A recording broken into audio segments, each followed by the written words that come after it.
Hi students, in the last class we discussed about meiosis. Within that meiosis 1 is one of the stage and meiosis 2 is the another stage. Within that meiosis 1 again there is an interface, karyokinesis 1, cytokinesis 1, right? Within that interface G1 phase, S phase, G2 phase. In karyokinesis 1, prophase 1, metaphase 1, anaphase 1 and telophase 1, right? There is an cytokinesis 1. Within that cytokinesis 1, see, finally produces the two daughter cells. But in prophase 1, very special stages are present which are called as leptotin, zygotin, phakitin, diplotin, diakinesis, right? These are the stages. After completion of these stages, cell enter into that metaphase 1 followed by anaphase 1 followed by telophase 1 followed by the cytokinesis 1. Once the cytokinesis is completed, okay, two daughter cells are produced. Once the cytokinesis 1 completed, two daughter cells are produced. Again, these two daughter cells are involved in the meiosis 2. Within that meiosis 2, the very first phase is interkinesis.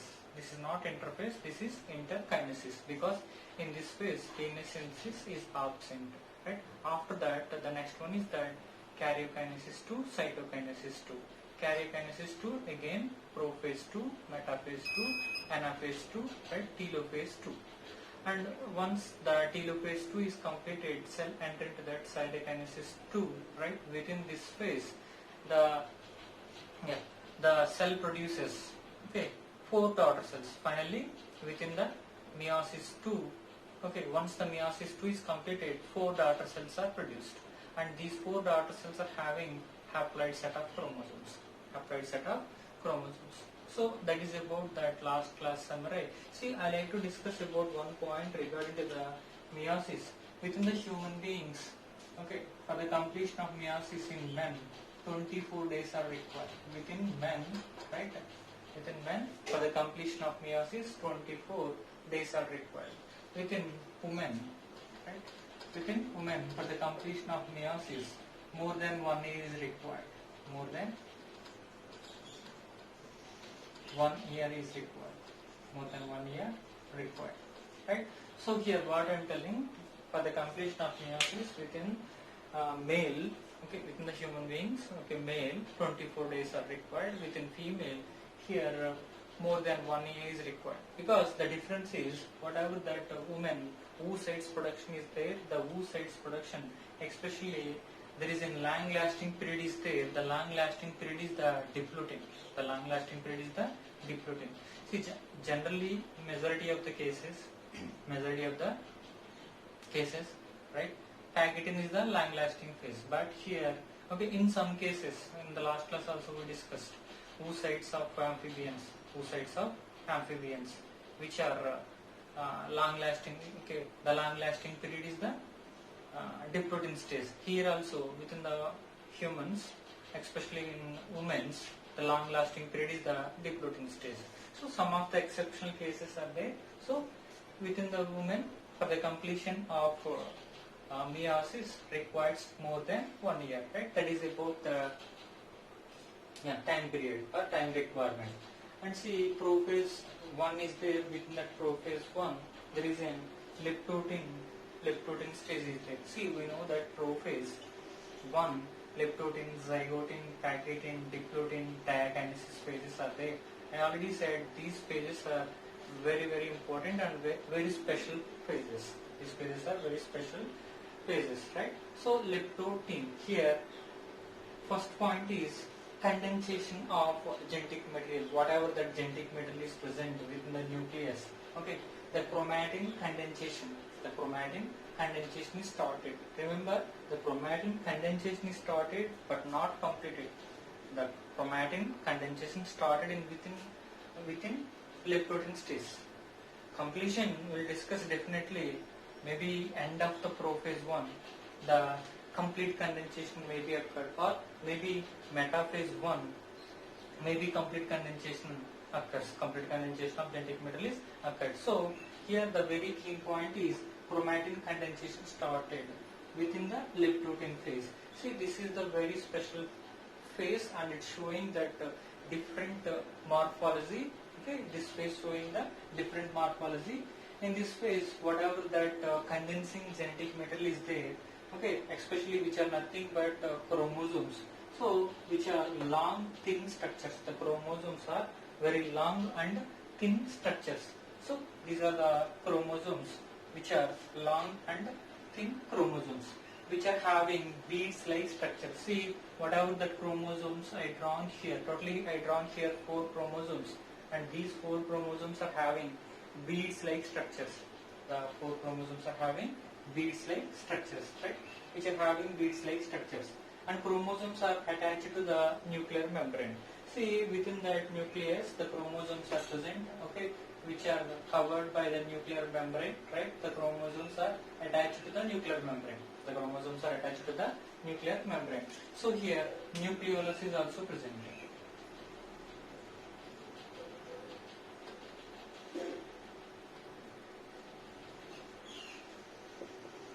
Within this space, nucleolus present, right? So this is about that nucleolus, and this is about that nuclear membrane, right? These are the chromosomes. So here the nucleolus present, right? Chromosomes are long, thin structures which forms the beaded-like structures, right? See, there is in centrioles are present, especially within that animal cells. Centrioles are present.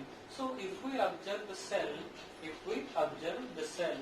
under the microscope at this stage, okay, at leptotin stage, if we observe the cells, okay, the cells are resembles like bouquet, flower bouquet we know, okay. So here the cells resembles bouquet stage or bouquet shape, okay. At which stage? In which stage the cells, okay, in meiosis, at which stage the cells exhibit the bouquet shape or bouquet stage? So the answer is here leptotin. The answer is the leptotin. Remember, all cells are not exhibit the bouquet stage. Animal cells are especially exhibit the bouquet stage.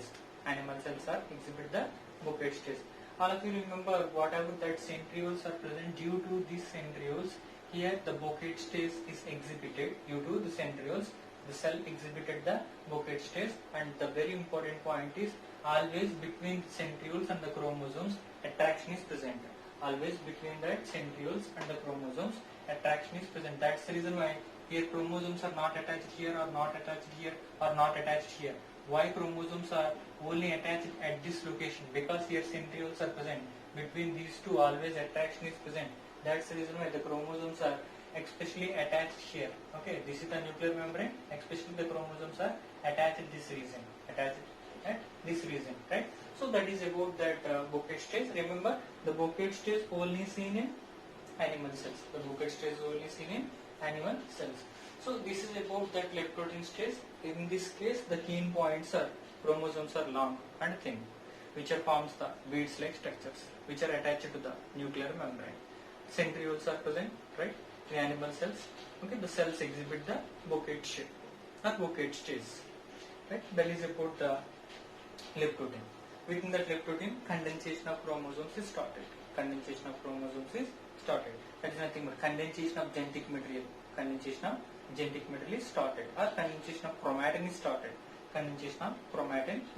Right? So that is about that very first phase, leptotin phase. Remember, this is the very short phase. This phase is the very short phase. Right? That is about the leptotin. Next one we will discuss about that zygotin. Right? Coming to the next phase is the zygotin phase. This one is also called zygonema. The phase is also called zygonema. See, within that leptotin phase, there is an chromosomal condensation is started, or chromatin condensation is started, right? After that phase, the next phase is the zygotin phase. Within this phase, condensation of chromosomes occurs. Remember, the condensation of chromosomes occurs after the metaphase 1. The complete condensation of chromosomes occurs at metaphase 1. The complete condensation of chromosomes occurs at the metaphase 1. So, based on that, see here condensation of chromosomes occur. Right? So here, whatever that chromatin is present, the chromatin involved in the condensation forms the chromosomes, but still these are not completely condensed chromosomes. Remember, still, yeah, these are the chromosomes, but not completely condensed chromosomes. But not completely condensed chromosomes. Still here condensation is going on. Still here condensation is going on, right? So these are the chromosomes. We know this is called as chromatid. This structure is called as chromatid. This one is also chromosome, right? But this one we called as chromatid. And this one is also chromosome. Okay, this one is also chromosome. This one is called as homologous chromosome. This one is called as homologous chromosome. This one is called as chromatid. This one is called as chromatid. And remember, this one is called as homologous chromosome, and this one is also called sister chromosome. This one is also called sister chromosome. This one is also called sister chromosome. So this is one of the chromatid. This is one of the chromatid, and this is one of the homologous chromosome or sister chromosome. So during that condensation process, especially the zygote phase, within that zygote phase, chromosomes are formed, okay, which are sister chromosomes or homologous chromosomes, which are called as sister chromosomes or homologous chromosomes. So within that zygote phase, there is a sister chromosomes are formed or homologous chromosomes are formed. Sister chromosomes are formed, or these are also called homologous chromosomes. These are also called homologous chromosomes. Remember what I am telling here.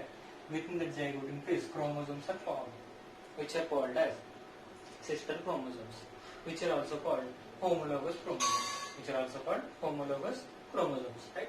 See, within the zygote phase, between the sister chromosomes, between the homologous chromosomes, or between non-sister chromosomes, attachment is takes place. See, this is the one of the chromosome. This is the one of the chromosome, right? This is one sister chromosome. This is one sister chromosome, and this is another sister chromosome. This is another sister chromosome. So these are the chromosomes. These are the chromosomes. So this is individually sister chromosome. This is individually sister chromosome. So attachment is takes place between two non-sister chromosomes. This is non-sister to this one. This is non-sister to this one, because itself this is a sister chromosome. Itself this one is the sister chromosome. So attachment is occurred between two non-sister chromosomes. Attachment is occurred between two non-sister chromosomes. So here pairing is occurred between homologous chromosomes. These are also called homologous chromosomes, and which are also called, okay, non-sister chromosomes. Which are also called non-sister chromosomes. Attachment between two homologous chromosomes or, okay, non-sister chromosomes. See what I am telling here. Sister chromosomes are nothing but homologous chromosomes. So this one is called as sister chromosome. This one is called as sister chromosome. Between two non-sister chromosomes, attachment is takes place. Okay, this one is homologous chromosome. This one is homologous chromosome. Okay, attachment is takes place between two, homologous chromosomes, right? So the attachment is called as synapses. Pairing of homologous chromosomes, pairing of, okay, non-sister chromosomes. Okay, the pairing, okay, process is called as synapses. The pairing process is called as synapses. The concept is here very easy to explain. Okay. Within the zygote phase, okay, this is one of the sister chromosome. This is another sister chromosome. Okay, or this one is the homologous chromosome, or this one is the homologous chromosome. Attachment is takes place between these two chromosomes. Attachment is takes place. The attachment is called as synapses. The attachment is called as synapses. Okay, this one is nothing but pairing. The pairing process is called as synapses. So here, pairing of homologous chromosomes or pairing of non-sister chromosomes occur. The pairing process is called as synapses. The pairing process is called as synapses. So how the chromosomes are paired? How the chromosomes are paired? See, there is an synaptomial complex is present. A group of proteins are present. The group of proteins are especially attached to that homologous chromosomes. Okay, group of proteins are attached to the homologous chromosomes, and these Okay, the synaptomial complex proteins. These are the proteins which are related to the synaptomial complex proteins. So a group of proteins which are synaptomial complex proteins which are involved in the pairing of homologous chromosomes. Pairing of homologous chromosomes or pairing of non-sister chromosomes. So the pairing of homologous chromosomes or non-sister chromosomes depends on synaptomial complex. Synaptomial complex have the capacity to attract the homologous chromosomes or the non-sister chromosomes. Then attachment is occurred. Attachment is occurred. See, after the pairing process, bivalent formation is takes place. After the pairing process, bivalent formation is takes place. See, this is one of the bivalent. This structure is called as bivalent. Two homologous chromosomes are present, both are attached. The structure is called as bivalent. Right? Bi means here two. These are the two homologous chromosomes. Right? So that's the reason why this one is called as bivalence. And these are also called tetrads. So these are two. That's the reason why these are called as bivalents. Okay. Why these are called as tetrads? Here tetra means four. Tetra means four. So this is the one chromosome. This is the one chromosome. Here this is one chromatid. This is another chromatid. And this is another chromosome. Right? So this is the third chromatid and this is the fourth chromatid. Total number of chromatids are here. Total number of chromatids are 4. Total number of chromatids are 4. These two chromatids are attached to one centromere and these two chromatids are attached to another centromere. Totally here 4 chromatids are present. That's the reason why which are called as tetrads formation. Which are called as tetrads formation. One is based on homologous chromosomes. This one is called as bivalents. Other one is based on chromatids. This one is called as tetrads. This one is called as tetrads. So here, whatever that chromosomes are formed within that zygote phase, here attachment takes place. Right? Again, here the step is called as synapses. Again, we have the 3 types of synapses. We will discuss now.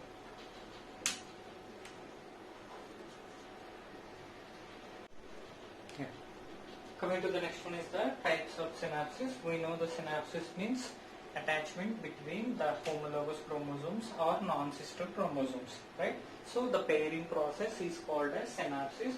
The very first one is Protermal synapses. All of you remember, based on the types of attachments, total synapses can be classified into 3 types. The very first one is the Protermal synapses, and next one is the procentral synapses, last one is the random synapses.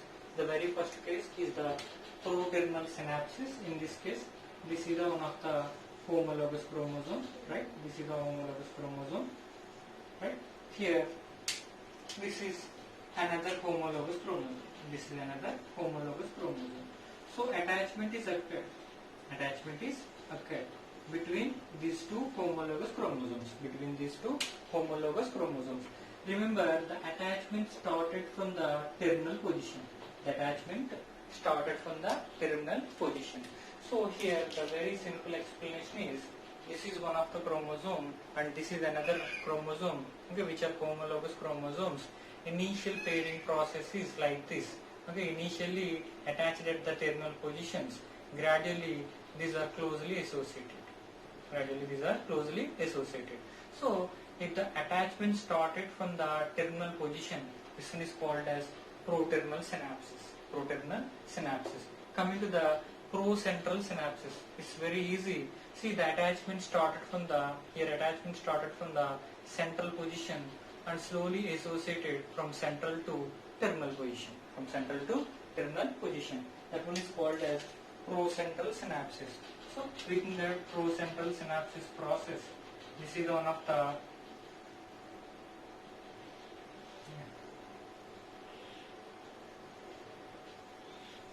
homologous chromosome, okay? And this is another homologous chromosome.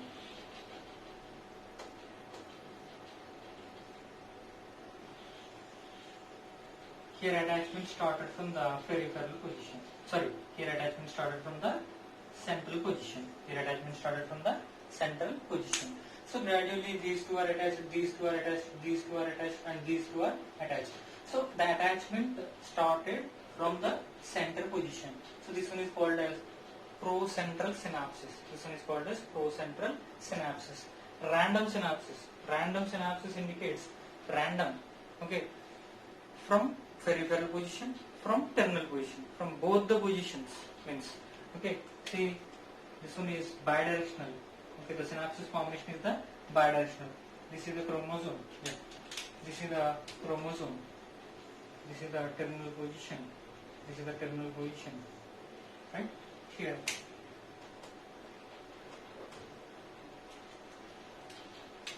This is the chromosome. So here, attachment at center, attachment at the peripheral position. Attachment at the center and attachment at the peripheral position. So here synapsis is occurred. Synapsis is occurred from peripheral position and central position. So both the positions, the synapsis is occurred. This one is called as random synapses. This one is called as random synapses. So that is about the types of synapses. So that is about the zygote. Remember, within the zygote phase, there is a synaptomial complex. Is there a group of proteins are present which are responsible for the attachment of homologous chromosomes. Finally, there is a synapsis is occurred. Right? That synapsis, again, different types of synapses are there.